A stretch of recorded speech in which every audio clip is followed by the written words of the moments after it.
Nobel బహుమతి గ్రహీత mother Teresa సేవలు మరువలేనివని జిల్లా రగ్బీ సంఘం అధ్యక్షుడు సురేంద్ర అన్నారు.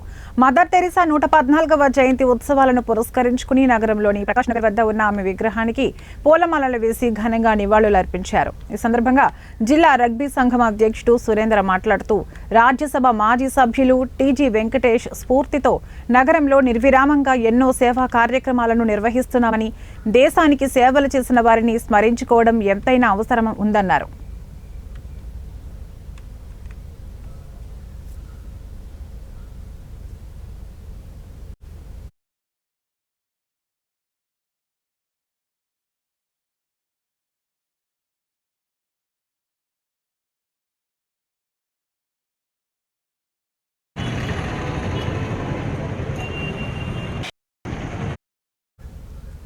ప్రజలకు విద్య, వైద్యం అందించేందుకు మదర్ తెరిసా ఎంతగానో కృషి చేస్తుందని అన్నారు.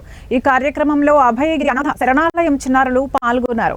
కర్నూలు నగర శివారు ప్రాంతంలో ఉన్న అభయగిరి అనాథ శరణాలయానికి 72,000 రూపాయల విరాళాన్ని అభయగిరి నిర్వాహకులకు మాజీ రాజ్యసభ సభ్యులు టీజీ వెంకటేష్ అందజేశారు.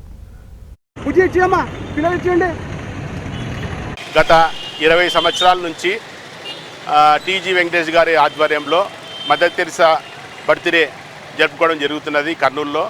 ఈ విగ్రహం పెట్టేది కూడా టీజీ వెంకటేష్ గారు అని తెలియజేసుకుంటున్నాను. ముఖ్యంగా అభయగిరి నుంచి వచ్చిన అఫెక్టెడ్ చిల్డ్రన్కి, తర్వాత సిస్టర్స్కి కృతజ్ఞతలు తెలియజేసుకుంటున్నాను.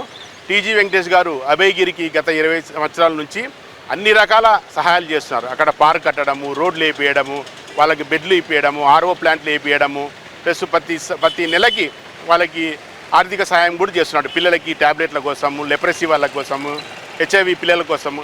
కాబట్టి మేము మదర్ తెరిసా బర్త్డే జరుపుకున్నందుకు చాలా ఆనందంగా ఉంది. ఎల్లవేళలా టీజీ భరత్ గారు, మినిస్టర్ గారు కూడా సహాయం చేస్తున్నారు.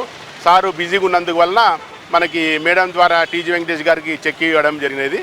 కాబట్టి టీజీ వెంకటేష్ గారికి, టీజీ భరత్ గారు, మినిస్టర్ గారికి అభయగిరి తరఫున మేము కృతజ్ఞతలు తెలియజేసుకుంటున్నాము.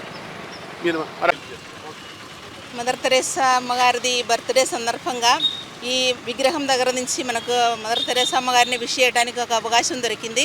చాలా థ్యాంక్స్. అది మన సురేంద్ర గారి తరఫున, టీజీ వెంకటేష్ గారి తరఫున మనకు చేయడానికి అవకాశం, టీజీ భరత్ గారి తరఫున మనకు చేయడానికి అవకాశం దొరికింది. చాలా వందనాలు దేవుడికి చెప్తున్నాం. మళ్ళీ అదొకటి మాత్రం కాదు, టీజీ సార్ తరఫున కానీ, టీజీ భరత్ గారి తరఫున కానీ మన అభయగిరి ఆశ్రమానికి ఎప్పుడూ వాళ్ళు సహాయం చేస్తున్నారు. ఇప్పుడు కూడా మనకు ఏది అవసరం అడిగితే వాళ్ళు ఒట్టి చేతి